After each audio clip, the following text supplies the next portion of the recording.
Hello, welcome to my channel. I'm doing the same painting I did of horses yesterday, only today I'm using acrylic paint. And I've positioned the horses out beyond the shade in the sunshine, and I think they look as though they are better proportioned in the painting. I think they're placed better, for sure. I show you a couple of different ways I do foliage on the tree and also how I paint the tree trunks themselves and the scrubby ground in the foreground, mostly with a fan brush, a bristle fan brush. So we cover quite a bit of ground in this painting. I'm using the same sketch that I used yesterday on watercolor paper, and this time I transferred it to a 9x12 canvas panel. I painted the background before I started on the horses. Before I transferred the horses, I should say. I painted a blue sky, a light green middle ground, and a dark, shadowy foreground. Once the paint was completely dry and ready, I transferred the drawing of the horses onto there, and I did sort of make a half-hearted attempt to paint them in, but I was using a 1/4-inch flat brush and couldn't get in much detail. I simply went on to the trees, which I used a mixture of French ultramarine blue, sap green, and got a sort of darkish color for my tree trunks. I usually start with more of a mid-tone color, a sort of midway between shadow and highlight. And today, for some reason, I just started with a quite dark color to start off with. But, you know, I'm not a consistent painter. I try to use that mid-tone shadow and highlight method because it's the easiest method I have found to paint. I always know where I am with that. But today, for some reason, I started off with quite dark paint on the trunks of the trees. You can't see the top of my canvas very well, and I hope I change that somewhere along in this painting.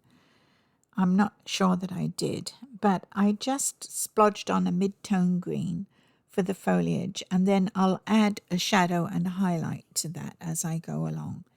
But I wasn't totally pleased with the effect.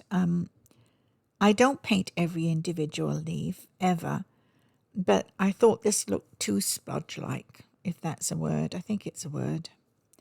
And I wasn't entirely happy with what I'd done. So I changed to a fan brush a little later on. I'm so sorry you can't see the top of my canvas, but I'm adding highlight to that mid-tone green. And at some point I add a shadow color which I mix with French ultramarine blue and sap green. I really wish you could see the top of the canvas. I do put a little foliage lower down on the trunk so you can see basically the technique I'm using. When I paint tree trunks, I use several layers of paint. I like to get a lot of color in my tree trunk because basically it's a very large space and I think it should be interesting to look at. So I like to see a variety of different colors peeping through. And I'll use French ultramarine blue, I'll use alizarin crimson, quite a lot of yellows and greens, anything really that sort of just peeps through and gives that large space a little extra interest. Here I'm using a bristle fan brush. I'm using it to put in tufts of grass, weedy areas, and some little shrubby type things. I use it on the flat and I turn it on its edge and use it for taller grasses and shrubs and anything that I want to stand out a little bit. And I also began to use it for the foliage. You can't see here because I have got my camera at the wrong angle, but it makes really great foliage. And you'll see it in the in the thumbnail and in the final pictures, but you can see it here a little bit too. It gives you a nice spread of leaves. It gives you quite a lot of texture. If you do it in several different colors, I'm doing it with a blue, a sap green, and a yellow, primary yellow. It gives you quite a variety of foliage. I really like using the fan brush for foliage.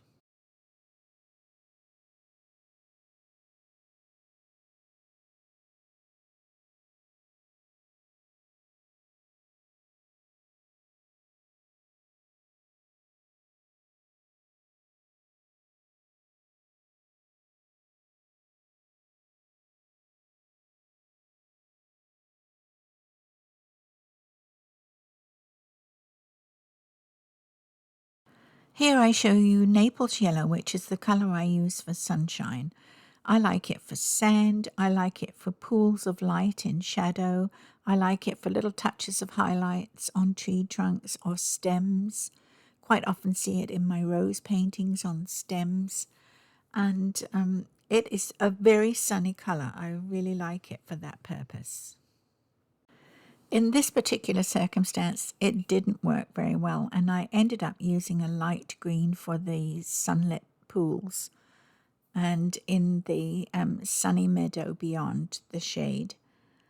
And I think the green worked better in this case. Maybe the painting itself is just very green and the yellow didn't look good with it.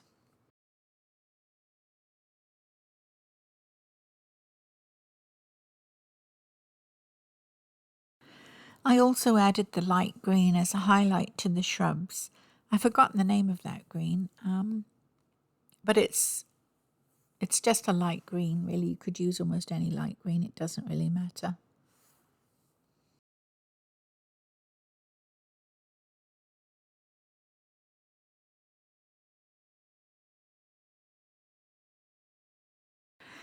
I put the colour on the trunks of the trees and then I go in after and smooth it over and maybe add more colour, a different colour. So you never see the entire thing just as I lay it on the tree. It's always overlaid with other colour, and I think it makes the tree trunk look more interesting. If you have a comment or any other ideas, please leave it in the comment below. I'm always happy to see what other people think. I should tell you too that I just paint a generic tree. I don't paint any oak trees, elm trees, or any specific tree. It's just my version of trees, and yours might be a different version, or maybe you do get into specifics. I don't know. But my trees are always just something that stands there and throws shade or frames something. That's what I use them for.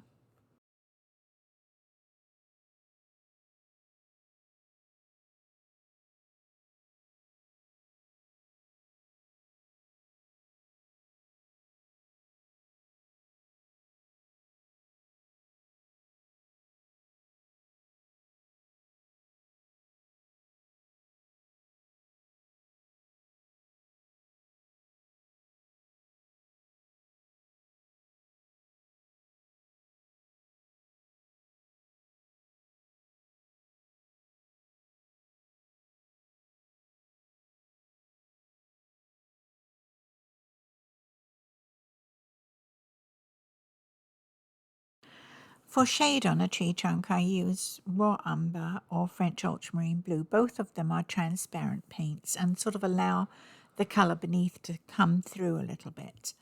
And I really like both those colours for shade.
Here I use some paper towel to wipe off still wet paint. You can do that.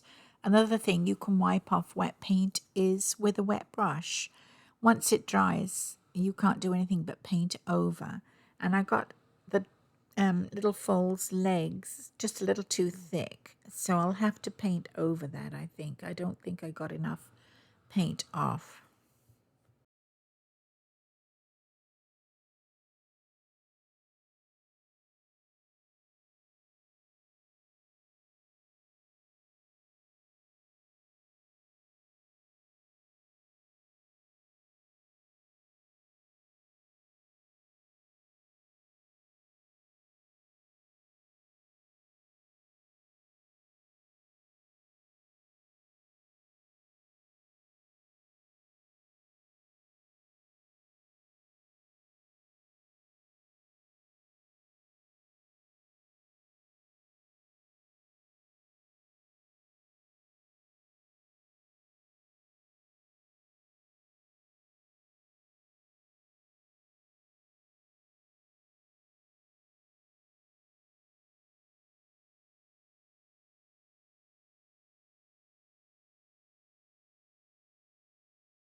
Here I'm putting a little more shadow on the foliage.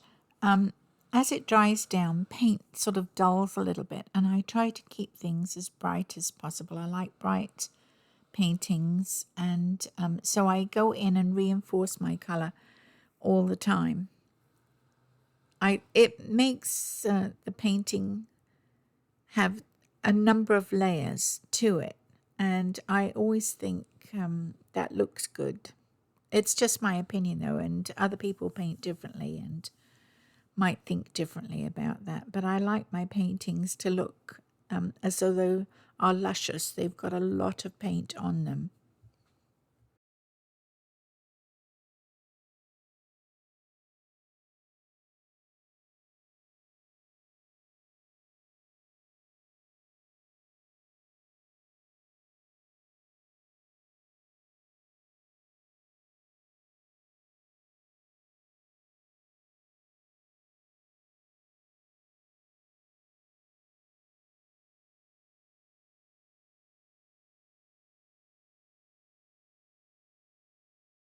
Here I'm adding a little highlight with primary yellow mixed with titanium white.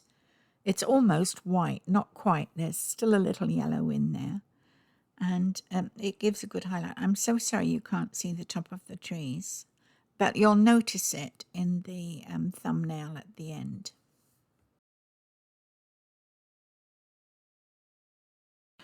I'm going to attempt to work on the horses, and I'm using a small round to do this. I'm not very good at detail, and I haven't got a steady enough hand, I suppose, and I find it quite difficult to do fine work.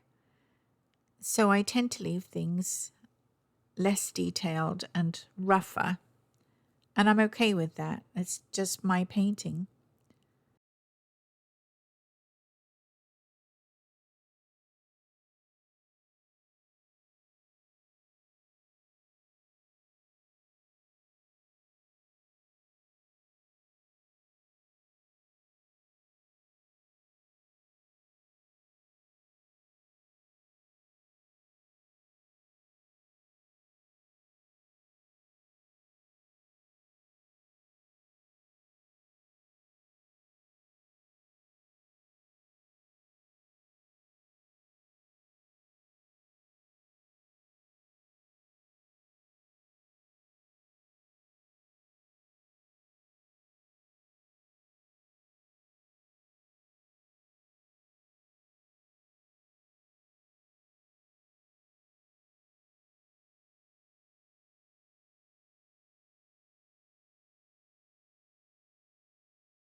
When you're working with acrylic paint and you make a mistake, you can correct it easily. It's one of the best mediums to work with, I feel, for that reason.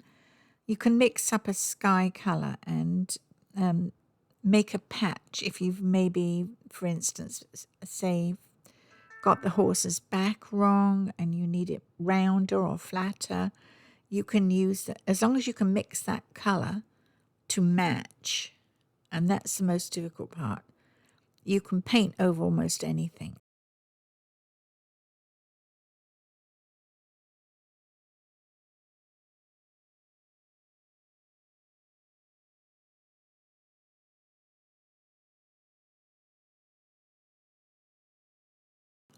Well, I think this is basically it. I do stick a tail on the horse after I turn the camera off, and a couple of red flowers on the shrubs in the foreground. And that's really the only changes I made. And I hope you enjoyed the video and hope you got something from it. That's the most important thing, isn't it? And I hope you feel encouraged, because if I can paint, anyone can do it, believe me. And it just takes time and practice. And anyway, I'll see you next time. Oh, don't forget, if you have the time, please like, share, and subscribe. That helps my channel grow. And I want to say thank you so much to all of you who've already done that for me. It's been so helpful. I really appreciate it. Thank you again, and I'll see you next time.